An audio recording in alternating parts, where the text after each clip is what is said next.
Okay, today we're going to be tying a Prince nymph on a size 12 hook. We're going to be using 15 thousandths lead-free wire here.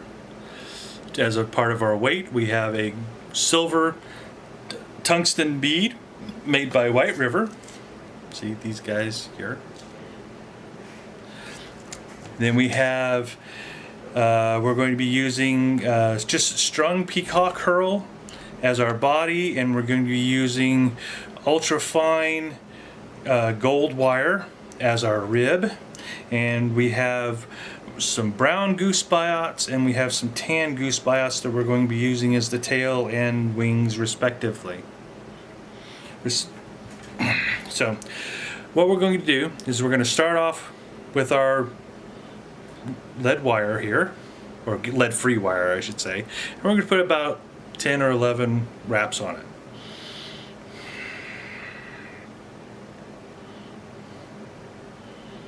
Alright, now what I normally do is I'll take it, before I cut anything off, is I'll push it all together so it looks nice and neat, and then I'll grab an old set of scissors that I've got here, not my good fly tying scissors, and I'll cut it off.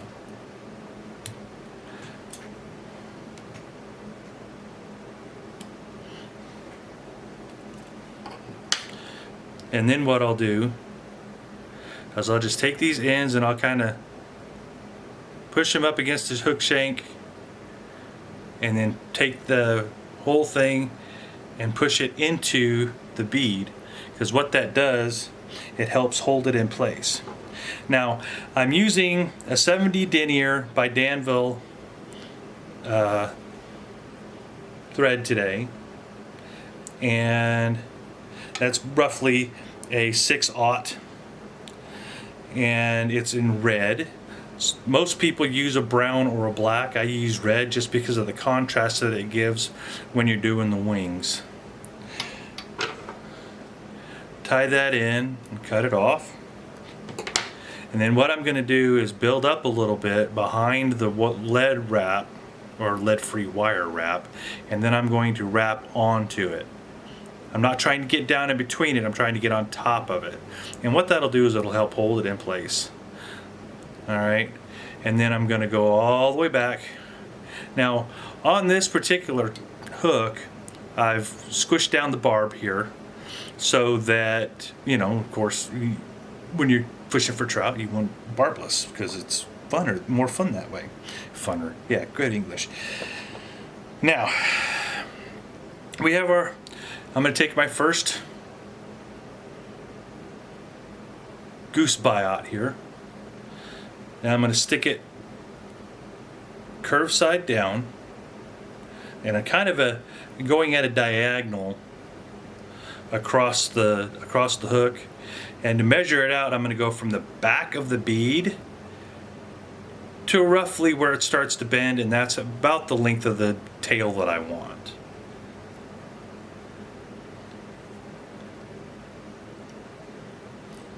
And I'm going to tie that in. I'm going to give it about 3 good wraps. I'm going to fold it up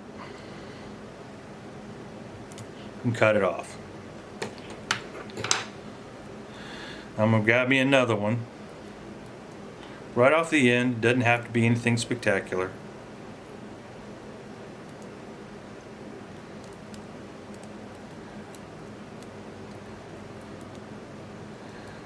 Now these things are slippery, so you can it takes a second to grab them off. And then I'm going to take this one, the second one here, and I'm going to put it going the other way and make kind of an X pattern. Okay, and I'm going to measure it the same way I did the first one, from the back of the bead to roughly where it starts to bend, and that's where I'm going to tie it in. Now I'm just going to hold it with my thumb, and I'm going to tie it on top so that it stands out relatively straight. I don't want it to bend down the back of the hook if I can help it. Alright, now I'm going to fold that up, cut it off just like that. See, now you have your tail. Then what I'm going to do is I'm going to tie in my rib Now see, I'm using a gold fine wire here. And I'm going to tie that in before I tie in my peacock curl so that I can use it later when I'm wrapping it for the rib. And all I'm going to do is just wrap it in, just a few turns to hold it to the hook shank, and then come back to it, the end. Alright, now I got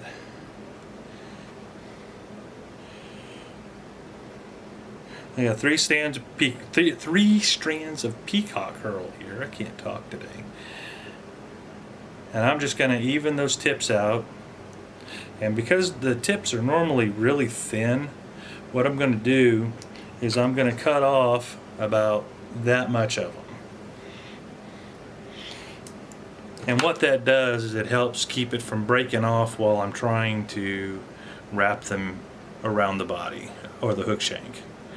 And then I'm just going to take it and I'm going to wrap it all the way up here. Now I'm just going to take these and I'm just going to wrap them, being real careful not to catch them on that hook, because if you catch them on the hook it'll break them and then you'll have to retie and it just becomes a real pain. Now we're just going to wrap these up here. We're just going to keep them touching.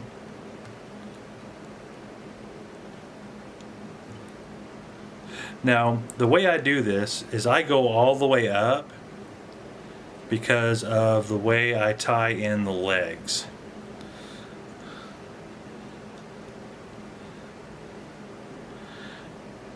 And I'll bring that all the way up behind the bead. It's not going to make any difference. It's not going to add too much more bulk to the fly because these are real thin to begin with. But I'm going to wrap that a couple times. And then I'm going to cut it off.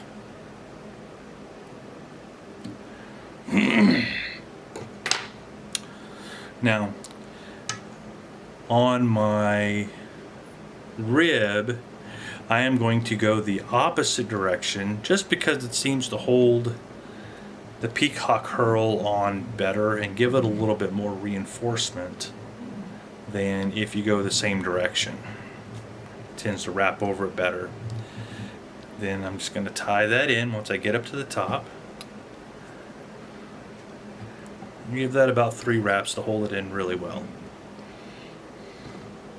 Now, I'm going to use an old pair of scissors, the same set I showed you earlier, to cut the lead-free wire. I'm just going to cut that off. And I'm going to push that end down up against the head of the fly, and it'll tie in as you're doing the rest of the fly. Now, I'm going to grab some brown saddle hackle. See this stuff here? Good, nice looking feather. And I'm going to pull off all the fuzzy stuff, just like this. Alright, because what I'm going to do next is I'm going to stand all this up just like this. I'm going to grab a bunch of it and I'm going to peel it back. Alright, and what that does, it allows all of these tips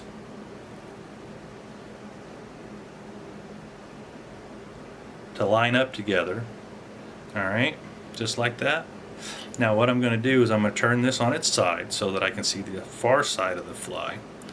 And I'm going to take this and I'm going to lay it alongside there because I want these to kind of angle down towards the bottom of the hook, but I also want it just a little bit past the end of the fly there.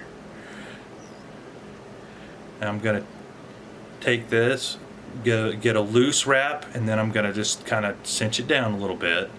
Now, you can take these and pull it up so that those sit down and give it another wrap.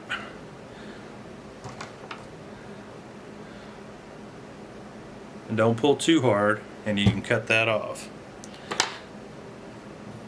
Then you're going to go to the other side. And you're going to do the same thing. You're going to grab your saddle hackle.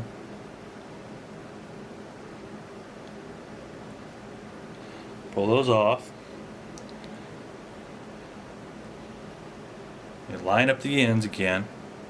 And lay that along the side, about the same length as you got the first side. Take a loose wrap, pull it down into the hook, just like that. Now if you did it right, and like I said, you can move those.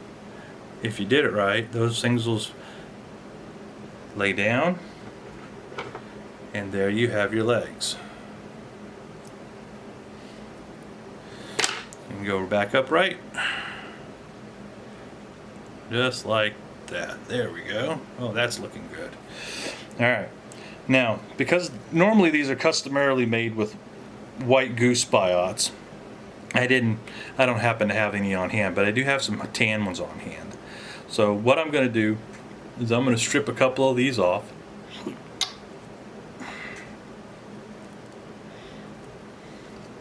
I got 3 there, so give me a second.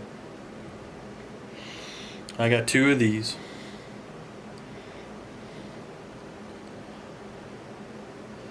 And I'm going to take these and I'm going to tie them in one at a time, just like I did with the tail. And I'm going to go curve side down like I did with the tail so that it lays flat against the fly, but I'm going to do it at an angle like the first time. Now these I want to go just beyond the tip of the tail like I did with the legs, at an angle. And give it a couple good wraps. And you can pull it out if you need to. Alright.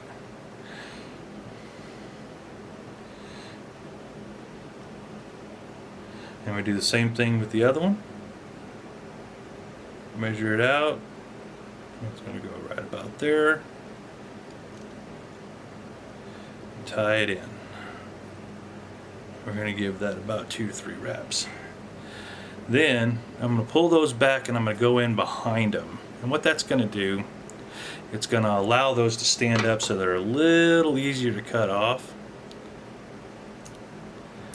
And you can get a little bit closer to the thread when you're doing it.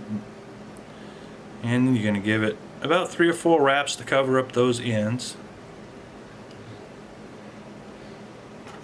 And grab your whip finisher, pull it out, make your figure 4. 1, 2, 3, 4. Let it loose, let it loose. Give the thread a good tug. Cut it off. Now we're going to be really generous because of the head we have on this, because of the thread head that we have. And we're going to cover it pretty good with our head cement.